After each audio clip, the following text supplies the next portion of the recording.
大家早晨，OK，好感恩我今日仲可以企喺呢度同大家分享3年前嘅4月，我先生會有留低一句説話走咗，跟住6月你面對一個手術，喺我人生裏面最谷走到最谷底嘅時候，我回想翻以前好似理所當然，因為我擁有嘅嘢好似理所當然，但係有一日我失去咗，我就覺得呢個世界冧咗落嚟，冇人嘅陪伴，冇人嘅保護，冇人嘅聆聽，全世界，我覺得我都唔知我做緊乜嘢，每一日，因為同人哋講，人哋都唔會理解你，亦唔想將呢件事同啲仔女俾佢有負擔。匿埋喺屋企，唔敢出街，一個人又食唔到嘢，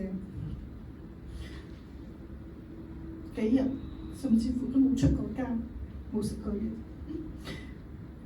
返同一個教會，坐返同一個位置，個步伐好重，好難過，唔知係點做。返到嚟啲教會弟兄姊妹，包括家長都好關心我，但係我都要撐住，但我都唔知道自己點樣去做，以後日子係點樣去過。咁有人介紹我去做聽輔導啦，我都覺得冇用嘅，係必須自己行出嚟。我當時覺得自己已經有抑鬱同埋驚恐，冇咗安全感，冇人嘅陪伴，冇人嘅傾訴，一對筷子冇咗一隻，覺得好失落，好難受，感覺自己都唔會喺世上有多久，都唔知自己點樣去做。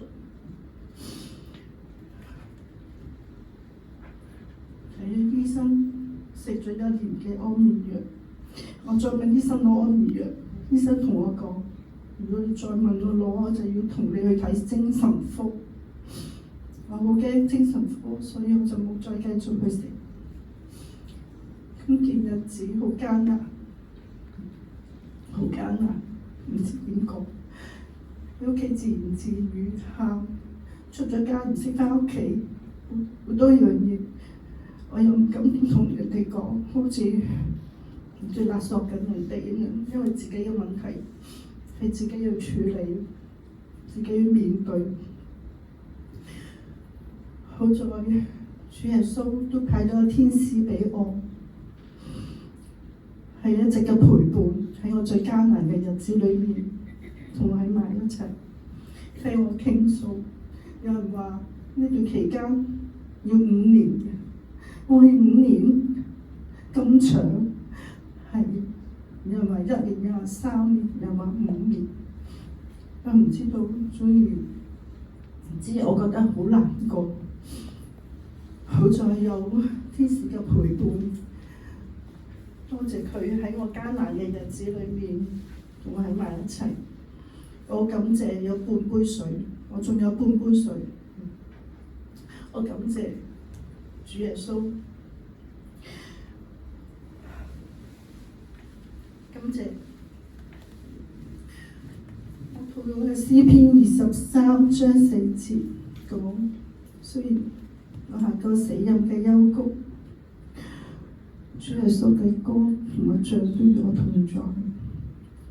我喺呢度，我想多謝教會裏面嘅所有弟兄姊妹關心我嘅人，感謝你哋。我又係懇求，